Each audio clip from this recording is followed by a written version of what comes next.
Bonjour à tous dans cette nouvelle vidéo où aujourd'hui nous allons continuer bien sûr à parler d'hypnose, mais surtout je vais vous proposer une petite expérience en direct juste pour vous faire à nouveau tester ce que ça fait chez vous l'hypnose, comment ça marche chez vous l'hypnose. Alors comme je le disais l'autre jour, l'hypnose c'est s'autoriser à vivre des situations et pour cela on va utiliser son imaginaire qui va nous permettre de poser un cadre que l'on appelle le cadre comme si.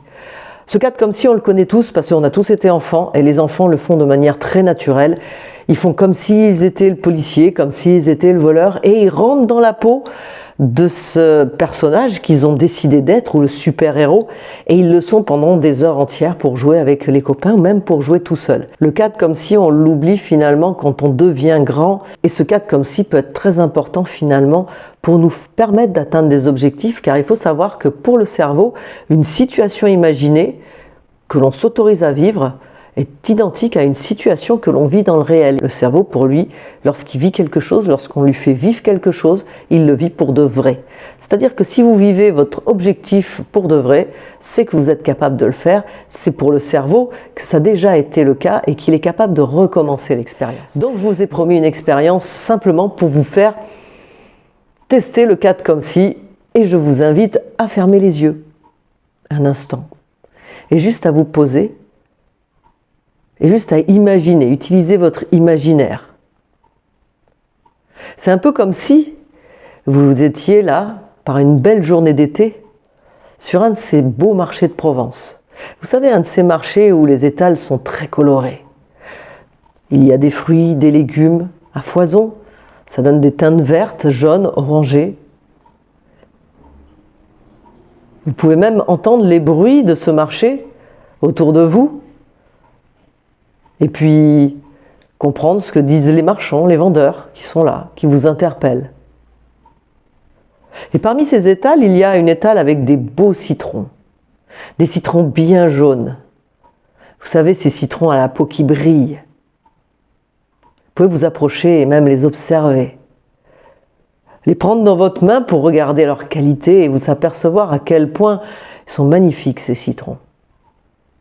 Alors le vendeur en prend un, le coupe en deux et vous en donne la moitié pour vous inviter à le goûter.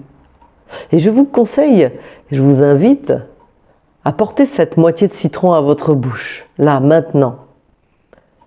À ressentir maintenant cette pulpe de citron acide se poser là sur votre langue. Et ressentir ce que ça fait dans votre bouche finalement de pouvoir goûter ce citron si acide. Sentir que vous salivez profondément finalement. Car le citron, l'acidité font saliver la bouche, n'est-ce pas? Et en goûter tout l'arôme, tout le jus qui se dépose là sur votre langue, qui même rentre dans votre bouche. C'est un peu comme si vous aviez une gorgée de jus de citron à l'intérieur de la bouche, maintenant. C'est tellement bon finalement de goûter un citron comme ça, un si beau citron, avec cette couleur bien jaune, cette pulpe bien gorgée de jus. Cette acidité dans votre bouche, sur vos lèvres. Alors à 3, je vous invite simplement à ouvrir les yeux et à regarder votre main. 1, 2, 3. Je pense que beaucoup d'entre vous ont encore cette salive dans la bouche. Cette salive qui a été là à partir du moment où ils ont posé leurs lèvres sur le citron imaginaire. C'est normal, car quand on imagine la situation de goûter un citron, le cerveau va lui basculer dans le sens de l'expérience. Et l'expérience du citron, il la connaît. Donc comme il sait que quand on mange un citron, ça fait saliver, c'est acide, et que cette acidité provoque une hypersalivation, un goût un peu particulier dans la bouche, vous devez maintenant avoir ce goût dans la bouche. Et pourtant, il n'y a pas de citron. Donc simplement cette vidéo pour vous faire comprendre comment le cerveau peut créer des situations qui n'existent pas et vous les faire ressentir comme réelles, vous faire ressentir l'émotion comme réelle. Mais j'y reviendrai dans une prochaine vidéo. J'aimerais que vous me laissiez des commentaires sur ce citron, sur ce « y a pas de citron », ce que vous avez ressenti, comment vous l'avez vécu. Et je vous dis à très vite, bye bye.